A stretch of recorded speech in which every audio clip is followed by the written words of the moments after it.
Zenith is one of the oldest watch brands in the world. At the beginning, they used the initials of founder George Favre Jacquet's name as the brand name. But when their extremely accurate pocket watch movement, which they named Zenith, won a prize for precision in Paris in 1900, they changed the name of the brand to Zenith. We can think of Zenith as the celestial body or star at the top. As you can see, the name of the brand actually comes from the name they gave to a movement they were proud of. But this name has also caused some problems. Because of an electronics company with the same name in the US, they had legal difficulties in selling in states.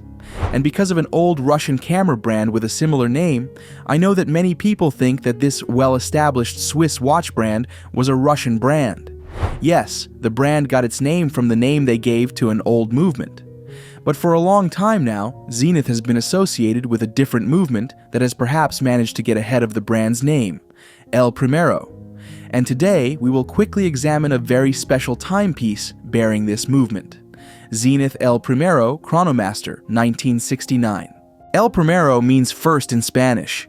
In the race to produce the world's first automatic chronograph watch in 1969, this is a very special movement that puts Zenith ahead of its competitors. And this watch that we are going to look at today is actually a special series that carries the genes of the first generation watches produced in 1969.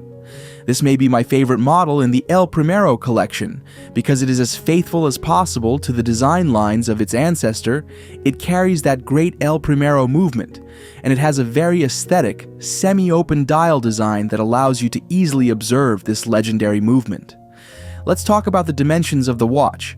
The case diameter is 42 millimeters, the thickness is 14 millimeters, and the length from lug to lug is 50 millimeters. It's definitely not a small watch. In fact, on very thin wrists, the 50 millimeter length may cause a little bit of overhang. 14 millimeters is a bit thick too. We are already used to chronograph movements being thicker, and Zenith is a brand that offers different alternatives for those looking for thin watches, especially with its Elite series. On the case, only the upper surfaces of the lugs have a highly successful matte brush satin finish. The other parts are highly polished. On the side, we find the push-pull type crown.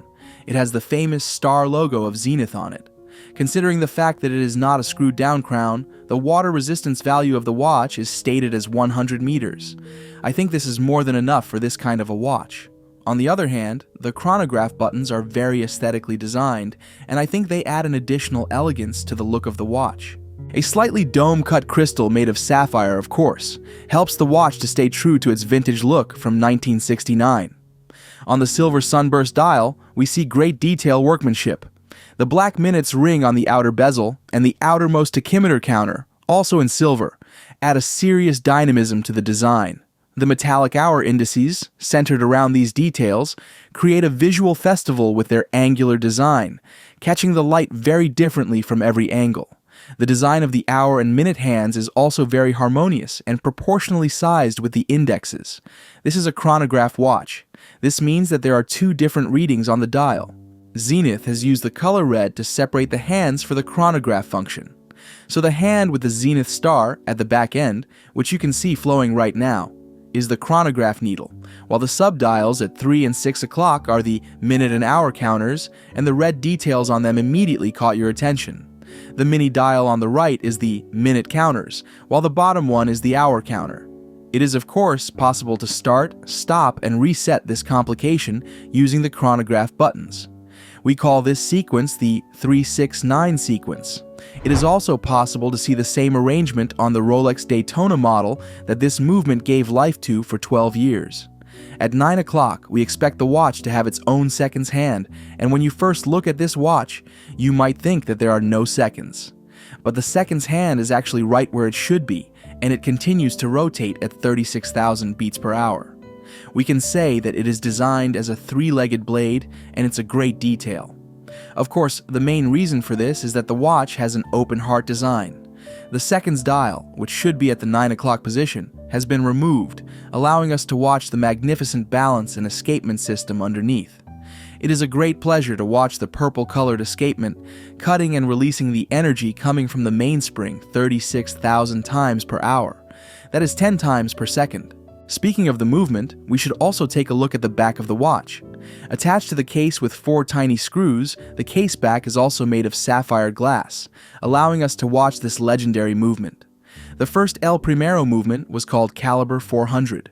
We can say that the movement in this watch is its improved version, Caliber 4061.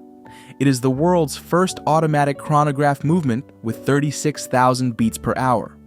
Higher beat rate means more energy loss during the movement, which means less power reserve from the same mainspring. However, Zenith has managed to improve this value over the years, and now offers 50 hours of power reserve.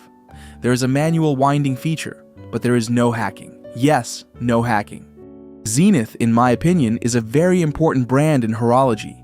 Yes, Rolex or Omega are also very premium and high-quality watches, but there are many people who buy and use them without being aware of their distinctive features. Zenith is different. It is a brand preferred by people who know what El Primero is, that is, people who are actually aware of horology. And with this aspect, whenever I come across someone wearing a Zenith watch, I know that he is one of us. In other words, a watch lover who is obsessed with mechanical watchmaking and with whom you can sit and chat. Speaking of Rolex, I've recently published a video about the cheapest Rolex watch you can buy today. That was a great video, and I highly advise you to click here and continue from there. And don't forget to join the HorrorSense channel. Bye for now, and I'll see you soon, very soon.